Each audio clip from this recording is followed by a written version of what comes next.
Stretcher पर घायल अवस्था में अनु बेहोश लेटी हुई थी। उसका पति अंकित, उसके सास और ससुर स्ट्रेचर को धकेलते हुए ले जा रहे थे। सभी के चेहरे पर टेंशन साफ देखी जा सकती थी। अंकित तो लगता था कि रो देगा। वो बार बार अनु का नाम पुकार रहा था। अनु, अनु आंखें खोलो, देखो मैं तुम्हें कुछ नहीं होने दूंगा।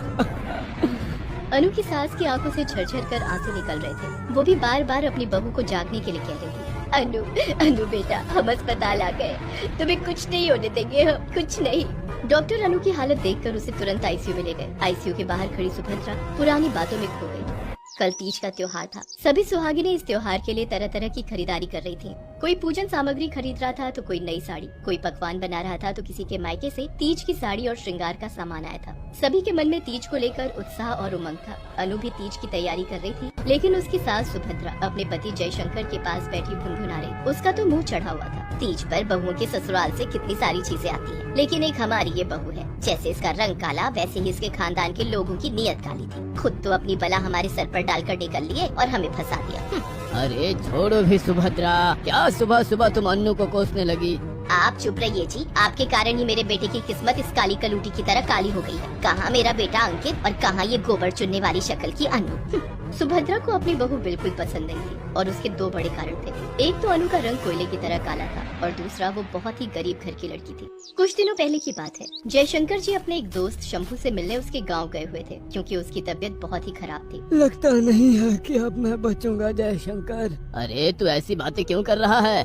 देख जयशंकर, सच्चाई स्वीकार करना सबसे बड़ी समझदारी है। डॉक्टर ने साफ कह दिया है कि अब गिनती के दिन ही बचे हैं मेरे पास।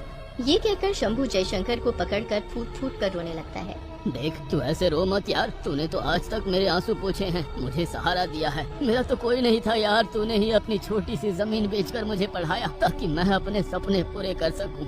मैंने कुछ नहीं किया यार, सब ईश्वर की मर्जी थी। लेकिन लगता है अब ईश्वर की एक और मर्जी के साथ ही मुझे दुनिया से जाना पड़ेगा।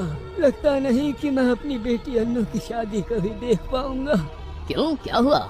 जयशंकर, कोई कमी नहीं है मेरी बेटी में। पढ़ी लिखी है, स्पोर्ट्स में अच्छी है, घर का सारा काम जानती है, पूरा घर वही तो संभालती है। लेकिन यार उसका काला रंग उसकी शादी के आड़े आ रहा है। दोस्त, हमारी सोसाइटी में गोरा रंग ही सुंदरता का मापदंड है। काले रंग वाले को तो लोग है दृष्टि से देखते हैं। शंभू, तुम्हारी चिंता अब खत्म। मैं अपने बेटे अंकित से तुम्हारी बेटी की शादी करूंगा। अंकित से? लेकिन क्या वो मानेगा? अरे क्यों नहीं मानेगा, हमारी अन्नू लाखों में एक है। जयशंकर ने अपने दोस्त को वचन दे दिया, लेकिन जब वो वापस घर लौटकर आया तो उसके घर में इस बात को लेकर कोहराम मच गया। अरे दिमाग खराब है क्या आपका? क्या सोचकर आपने अपने दोस्त को वचन दे दिया? इकलौता बेटा है हमारा, उसकी शादी ऐसी काली कलूटी से करेंगे हम, और आप कह रहे हैं कि उसके बाप के पास देने को कुछ भी नहीं है। उसके पिता को जो देना था वो सालों पहले उसने दे दिया। आज मैं जो भी हूँ उसकी बदौलत हूँ। तो फिर अपना कर्जा उतारने के लिए बेटे की बलि दे देना, ये कौन सा इंसाफ है? मैं बेटे की बलि नहीं दे रहा, शादी करा रहा हूँ उसकी, वो भी अपने दोस्त की बेटी से जो बहुत ही गुणी है। आजकल गुण कौन देखता है जी? मंडप पर लोग गुण नहीं रूप देखेंगे। हाँ, और उसके बाद उसके बाद तो गुण ही देखा जाएगा ना। आपसे तो बहस करना बेकार है, लेकिन मैं आपको बता देती हूँ, आप अपने बेटे को नरक की आग में धकेल रहे हैं। अंकित को भी जब लड़की की फोटो दिखाई गई तो उसका मुंह बन गया। ये सब क्या है माँ? पूरी दुनिया में यही एक लड़की मिली पापा को मेरी शादी कराने के लिए। अरे इससे शादी करने से अच्छा है कि मैं ताउम्र कुंवारा रहूं। बेटा, मैं तो थक गई तुम्हारे बाबूजी को समझा समझा कर, लेकिन उन्होंने तो जिद पकड़ ली है। भारी मन से अपने पिता की खुशी के लिए अंकित ने शादी के लिए हामी तो भर दी, लेकिन उसने मन ही मन तय कर लिया कि ये शादी सिर्फ नाम की होगी। दुनिया की नजर में हम पति पत्नी होंगे, लेकिन मैं उससे कोई रिश्ता नहीं रखूंगा। अंकित और अनु की शादी हो गई। वो बेचारी हजारों अरमान लेकर अपने ससुराल आई, लेकिन उसके सारे अरमान एक एक कर अपने पति और सास की जहर भरी बातें सुनकर मर गए। शादी की पहली रात को ही अंकित ने अनु से साफ साफ कह दिया कि देखो, मैंने अपने पिता की खुशी के लिए तुमसे शादी की है, लेकिन तुम मुझसे कोई उम्मीद मत रखना। आपने शादी के लिए हामी क्यों भरी?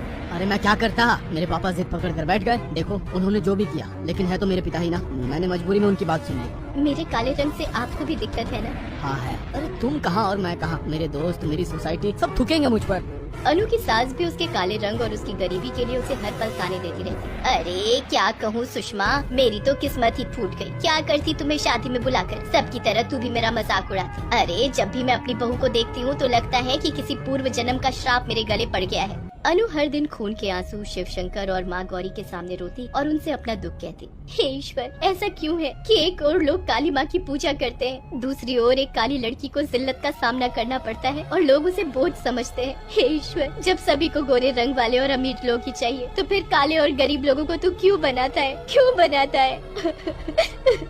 अनु हर दिन अपने ईश्वर से प्रश्न करती, लेकिन उसे कोई जवाब नहीं मिलता। बहरहाल अंकित तो उसे अपनी पत्नी नहीं मानता था, लेकिन वो तो उसे अपना पति मानती थी। वो पूरे दिल से तीज के व्रत की तैयारी कर रही थी। तीज के दिन की बात है, सुभद्रा पूजा की तैयारी में लगी हुई थी और अनु दूसरे कमरे में मेहंदी लगा रही थी। तभी दरवाजे पर दस्तक हुई। अंकित ने दरवाजा खोला। दरवाजे पर 3-4 लोग खड़े थे। जी, आप लोग कौन हैं?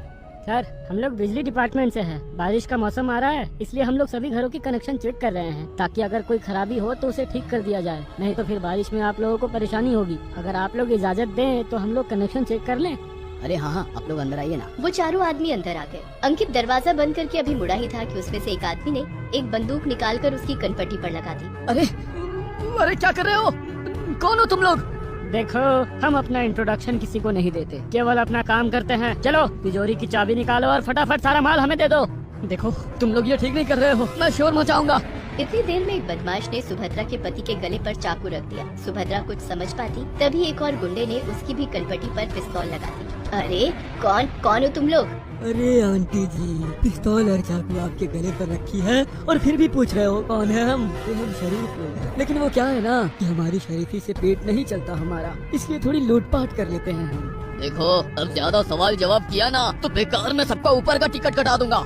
इस बीच अनु को उन गुंडों की आवाज आ गई थी। उन गुंडों को लगा था कि घर में और कोई नहीं है। अनु ने चुपके से पुलिस स्टेशन फोन कर दिया था और सोसाइटी के गार्ड को भी। एक गुंडा तिजोरी की तरफ बढ़ ही रहा था, तभी अंकित ने गुंडे का गला पकड़ना चाहा। गुस्से में आकर गुंडे ने उसके ऊपर गोली चला दी, लेकिन गोली उसके सीने के आर पार होती उसके पहले अनु उसके आगे आ गई। आह! लेकिन अनु घायल होने के बाद भी चुप नहीं बैठी, अकेली ही उन सबसे भिड़ी। उन लोगों में से किसी को नहीं पता था कि अनु कराटे में ब्लैक बेल्ट भी है। उसने कुछ ही देर में सारे बदमाशों को मार मार कर अधमरा कर दिया। तब तक पुलिस भी आ गई थी। वो सभी को गिरफ्तार कर ली गई, लेकिन बहुत ज्यादा खून बहने के कारण अनु बेहोश हो गई थी। हे शिव जी, हे पार्वती मैया, मेरी बहू की रक्षा करो, उसे कुछ मत होने देना भगवान, नहीं तो मैं खुद को माफ नहीं कर पाऊंगी। उनकी प्रार्थना रंग लाई। अनु को होश आ गया। सुभद्रा और अंकित ने रो रो कर उससे माफी मांगी। बहू, आज तीज के दिन तुमने मेरे और अपने सुहाग की रक्षा, दोनों की रक्षा अपनी जान की बाजी लगा कर की। हमने तुम्हें कितना दुख दिया है, कितनी जहर भरी बातें सुनाई है और तुमने उसका बदला देखो कैसे दिया। मुझे माफ कर दे अन्नू, मुझे माफ कर दे। अरे, आप लोग माफी नहीं मांगी। आप लोगों के लिए मेरी जान चली भी जाती तो कोई गम नहीं होता। देखिए, आज तीज है, मैं घर नहीं जा सकती। मैं चाहती हूँ कि मैं तीज की पूजा यहीं अस्पताल में करूँ। सुभद्रा और अनु दोनों ने तीज की पूजा अस्पताल में ही की। महादेव और गौरी के आशीर्वाद से अब सब कुछ ठीक हो गया था।